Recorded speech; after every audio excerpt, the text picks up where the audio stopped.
नमस्कार बच्चों, बीए प्रथम वर्ष के विद्यार्थियों का स्वागत है मेरी कक्षा में। बच्चों, आज हम करने जा रहे हैं द्वितीय प्रश्न पत्र जो हमारा कहानी और उपन्यास है, उसमें कहानी के तत्व है।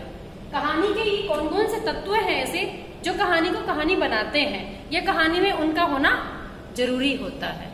तो बच्चों, सबसे पहले कहानी की भी एक कहानी होती है, यानी कहानी का भी एक कथानक होता है।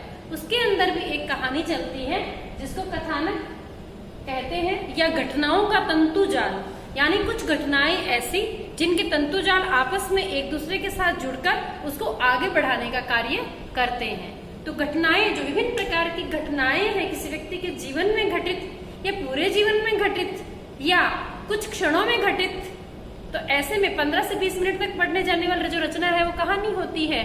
तो ऐसे में उन घटनाओं का जो परस्पर तंतुजाल जो गूंथा हुआ होता है उसे हम कथानक कहते हैं।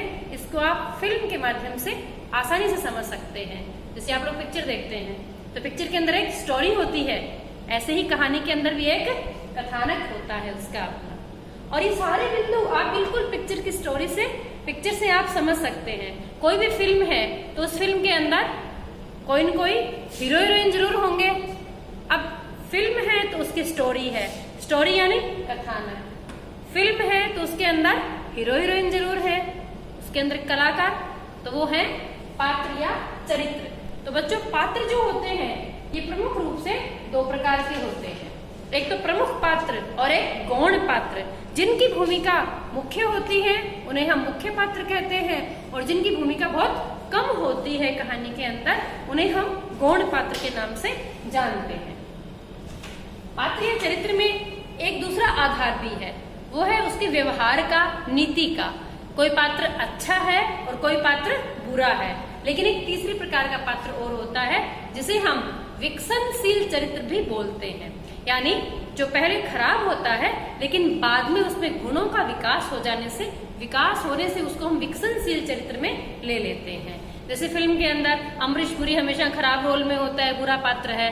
हीरो हीरोइन जो भी होते हैं वो अच्छे रोल में होते हैं, वो अच्छे पात्र हैं।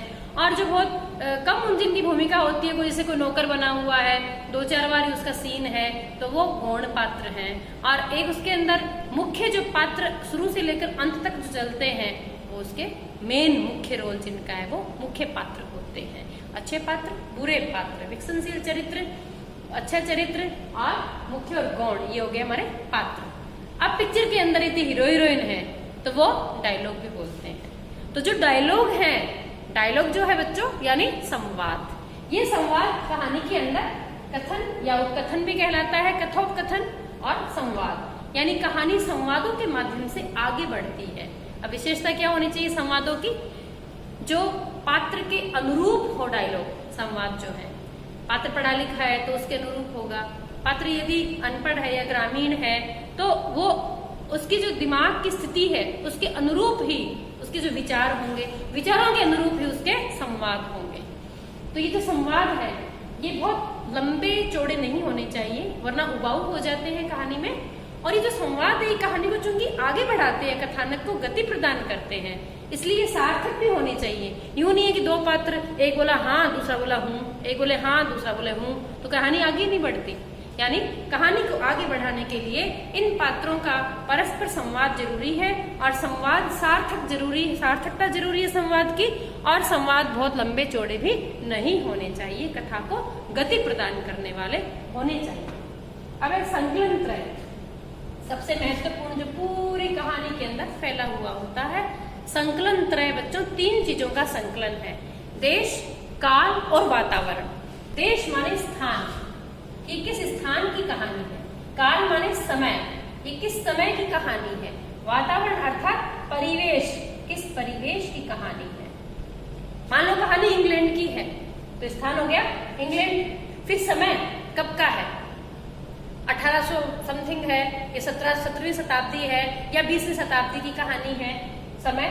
फिर उसका परिवेश, वहां का रहन सहन, खान पान, बोलचाल, भाषा कैसी है, उसका प्रयोग उस कहानी में होना अति आवश्यक होता है।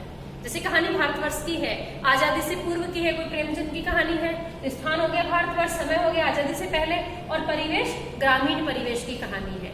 तो उसमें क्या ध्यान रखा जाएगा कि ग्रामीण वेशभूषा कैसी है, ग्रामीणों के नाम कैसे हैं, उनका नाम मैथ्यू या आर्नल्ड या पिंक ऐसे नाम नहीं हो सकते। उनके जो नाम है वो ग्रामीण जो भाषा है गांव की, जो हमारे भारत देश के गांव की, उसी भाषा का प्रयोग होना चाहिए। और जो ग्रामीण परिवेश उस कहानी के अंदर व्यक्त होना चाहिए। कैसे परिवेश कैसे व्यक्त होगा? ग्रामीण कहानी है, ग्रामीण पृष्ठभूमि की कहानी है, तो उसके अंदर किसी चारे का, भूसे का चित्रण, कोई गाय बंधी हुई है उसका चित्रण, कोई खेत का चित्रण, वो खेत से लौटा है, या हंसी से कोई कुछ काम कर रहा है, या मिट्टी से बर्तन मांजे जा रहे हैं, या भोजन में जो है कोई राबड़ी पकाई जा रही है या खिचड़ी बन रही है। तो इस तरह का जो परिवेश है उसका होना भी आवश्यक है। इन तीनों चीजों को मिला के बच्चों हम संकलन त्रय कहते हैं। तो किसी भी कहानी को विश्वसनीय बनाने के लिए उस कहानी के अंदर संकलन त्रय की विशेष भूमिका होती है। और इन तीनों चीजों का यदि आपस में तारतम्य नहीं बैठता है तो कहानी हास्यास्पद हो जाती है। एक उदाहरण देना चाहूंगी मैं। झांसी की रानी लक्ष्मीबाई पे हम कहानी लिख रहे हैं। अब कहानी कब की है? 1857 में क्रांति हुई थी, उसके बाद इनकी मृत्यु हो गई थी। तो ये आजादी से पूर्व की कहानी है, 1857 का समय है। अब उस समय ना तो टीवी था, ना मोबाइल थे, ना इंटरनेट था, और ना ही ये आधुनिक हथियार थे हमारे पास।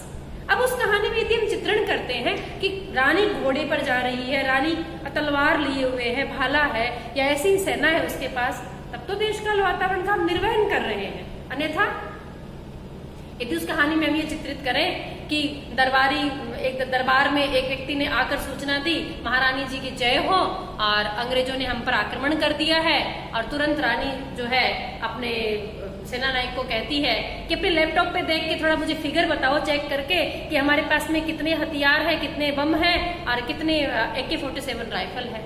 अब ये कहानी हास्यास्पद हो जाएगी, क्योंकि उस समय ना तो हमारे पास लैपटॉप था और ना ही हमारे पास AK-47 राइफल थी। उस समय के युद्ध तलवार और भालों से लड़े जाते थे।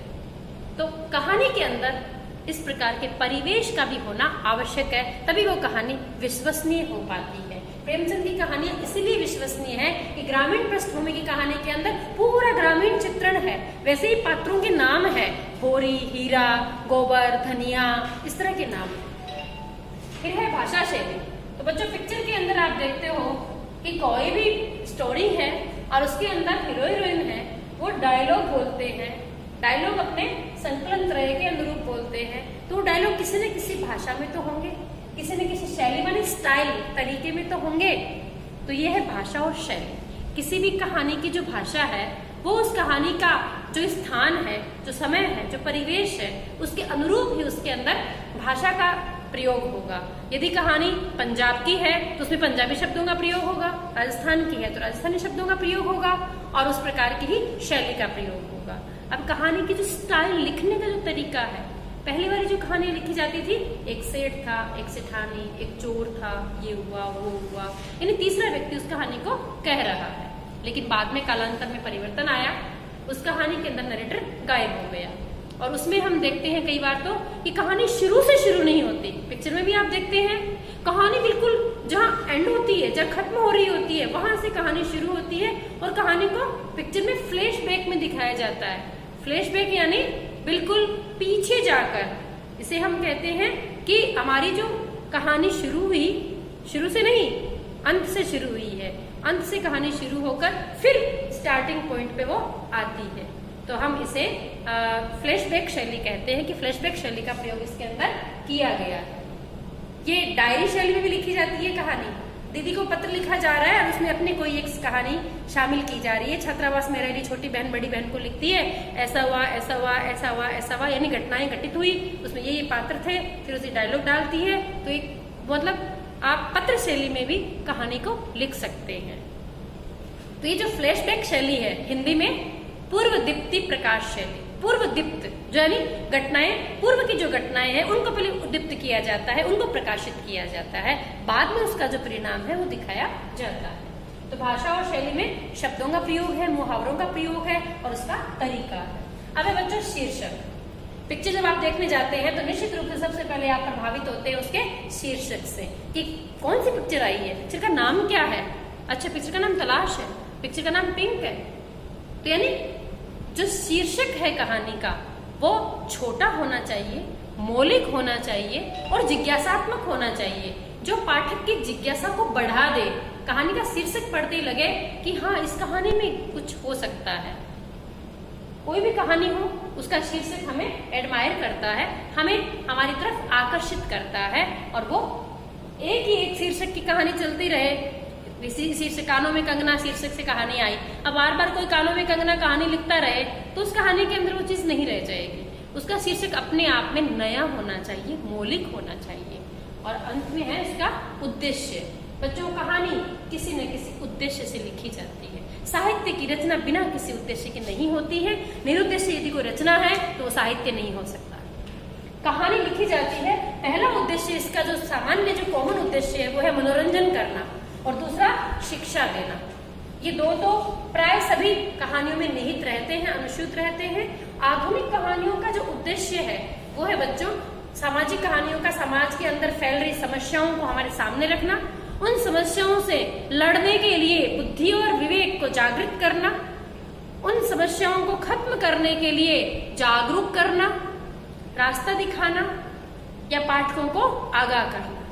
आजकल की कहानियों के जो उद्देश्य है वो इसी उद्देश्य को लेकर चलते हैं कि हमारे पूर्व इतिहास को बताना, राजनीति के अंदर चल रहे घालमेल को लोगों के सामने रखना, और सामाजिक यदि कहानी है तो समाज के अंदर उपस्थित जो विशेषताएं हैं उनको भी बताना, अच्छे पात्र जो हुए हैं उनके गुणों को बताकर उनका अनुकरण करने की शिक्षा देना, मनोरंजन करना, और सामाजिक समस्याओं को सामने रखकर कई बार तो समाधान दिखाते हैं, कई बार समाधान भी नहीं दिखाया जाता है, कहानी को वहीं पर छोड़ दिया जाता है। तो बच्चों, ये जो कहानी के 6 तत्व हैं इनको आप नोट कर लें, तैयार कर लें, और इनका विस्तार जो मैंने आपको समझाया है इसको आप होमवर्क के रूप में एक कॉपी के अंदर नोट करके तैयार कर लें। कुछ पूछना हो तो आप कमेंट बॉक्स के अंदर जाकर मेरे से पूछ सकते हैं।